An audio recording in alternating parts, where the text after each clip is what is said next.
Akhirnya tiba juga rencanaku untuk kembali melakukan solo traveling. Kegiatan yang dulu saat masih lajang sering kulakukan untuk menambah wawasan dan pengalaman baru. Idealisme jiwa muda sangat terasa waktu itu. Selalu penasaran untuk mengunjungi tempat-tempat asing dan menantang. Sebagai alasan juga untuk menyingkir sejenak dari riuhnya rutinitas, menikmati keindahan alam, berinteraksi dengan warga setempat, serta mengenal budaya lokal yang belum tentu bisa kutemukan di tempat lain. Beberapa hal ini buatku pribadi cukup efektif mericas energi sebelum kembali lagi ke realita menjadi karyawan swasta.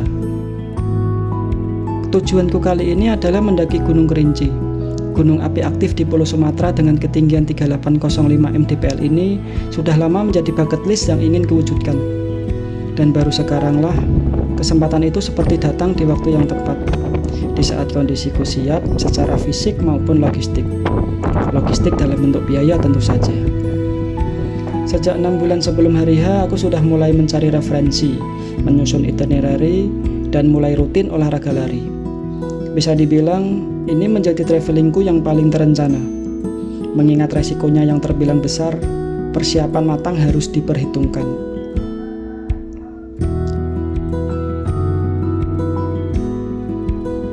Cerita ke Kerinci dimulai dari stasiun Tawang. Setelah menunggu sebentar, kereta menoreh malam itu sudah siap mengantarku ke stasiun Jatinegara. Perjalanan malam di dalam kereta banyak kuisi dengan memejamkan mata. Sudah terbayang, petualangan masih panjang dan pasti menguras banyak tenaga. Keesokan paginya sudah tiba di Jatinegara, berpindah peron untuk melanjutkan naik KRL menuju stasiun Rangkas Bitung. Pengalaman naik KRL sangat minim buatku. Aku jadi sering bertanya ke petugas maupun security yang kujumpai di stasiun, biar gak tersesat dan membuang waktuku yang sudah tersusun. Dari Rangkas Bitung, aku berpindah ke kereta lokal menuju stasiun Merak. Suasana di stasiun nampak ramai, mungkin karena weekend dan musim liburan sekolah.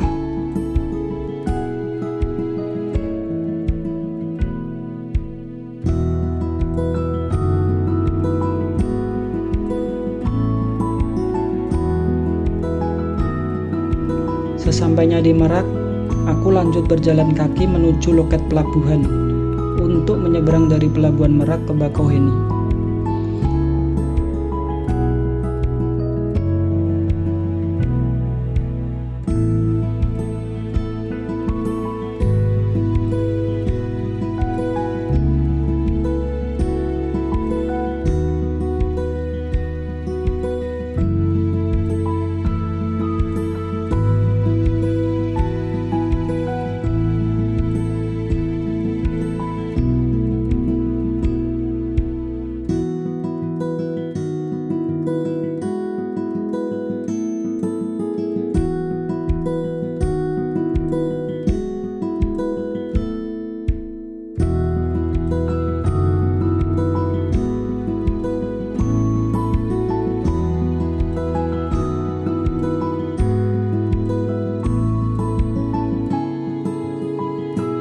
Di atas kapal kujumpai beberapa calon menawarkan tiket bus yang menuju berbagai kota di Sumatera. Akhirnya aku beli tiket bus yang akan mengantarku ke Jalan Soekarno-Hatta, Bandar Lampung. Di sini aku sudah janjian sama bus yang tiketnya ku pesan via WA beberapa hari lalu untuk mengantarku ke Bangkau, Kabupaten Merangin. Sabtu sore bus memulai perjalanannya, membelah kebun sawit di sepanjang jalan lintas Sumatera, melewati beberapa kota lalu singgah sebentar, menurunkan serta mengangkut penumpang baru untuk ketujuan berikutnya.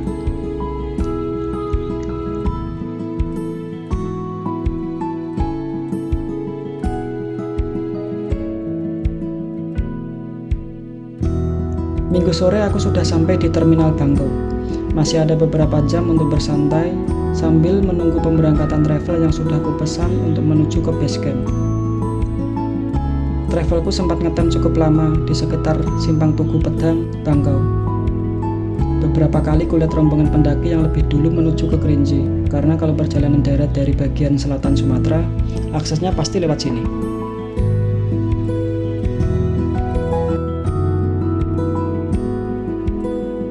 Setelah 5 jam perjalanan dari Bangkok ke Kayu Aro, Jam 2 pagi aku sudah sampai di base camp, yang lokasinya 350 meter dari Tugu Macan. Beristirahat sebentar sebelum mulai persiapan pendakian.